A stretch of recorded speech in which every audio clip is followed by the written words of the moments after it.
एक गांव था, चंद्रपुर, जहां हर तरफ हरियाली और शांति का बसेरा था।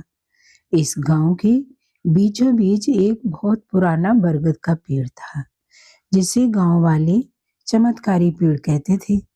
कहते हैं, इस पेड़ के नीचे बैठकर जो भी मन से प्रार्थना करता, उसकी मनोकामना जरूर पूरी होती।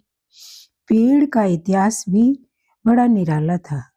दादी नानी की कहानियों के अनुसार करीब 100 साल पहले इस पेड़ को एक साधु ने लगाया था। वह साधु गांव वालों को जीवन का महत्व और प्रकृति से जुड़ने का महत्व सिखाया करता था। जब साधु ने गांव छोड़ा तो उसने इस पेड़ को आशीर्वाद दिया। ये पेड़ हर उस इंसान की मदद करेगा जो सच्चे दिल से यहाँ कुछ मांगेगा। एक दिन क्या हुआ, गांव में अजीब सी घटना घट गई। गांव का सबसे गरीब किसान रामू, जो कर्ज में डूबा हुआ था, अपनी समस्याओं का हल ढूंढने पेड़ के पास पहुंचा। उसने पेड़ के नीचे बैठकर कहा, हे चमत्कारी पेड़, अगर सच में तुम में कोई शक्ति है तो तुम मेरी मदद करो। रामू ने मन ही मन फैसला कर लिया था कि अगर कुछ नहीं हुआ तो वह अपना खेत बेच देगा और गांव छोड़ देगा। लेकिन अगले ही दिन गांव में एक बड़े व्यापारी ने रामू का खेत खरीदने का प्रस्ताव रखा, वह भी 2 गुने दाम पर। रामू को पहली बार उम्मीद की किरण नजर आई।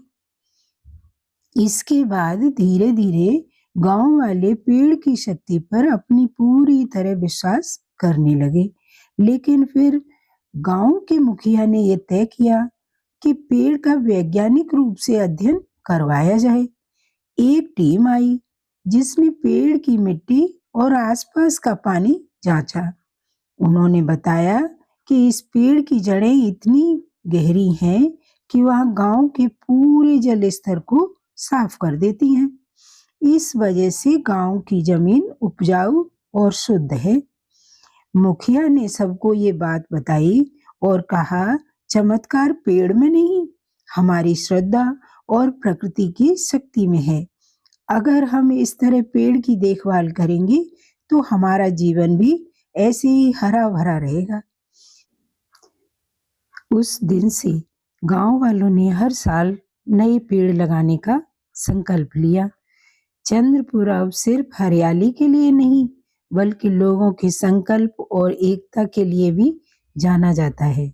इससे हमें ये संदेश मिलता है कि हमें सदैव प्रकृति से जुड़े रहना चाहिए और बहुत सारे पेड़ लगाना चाहिए, जिससे हमें शुद्ध वायु मिले,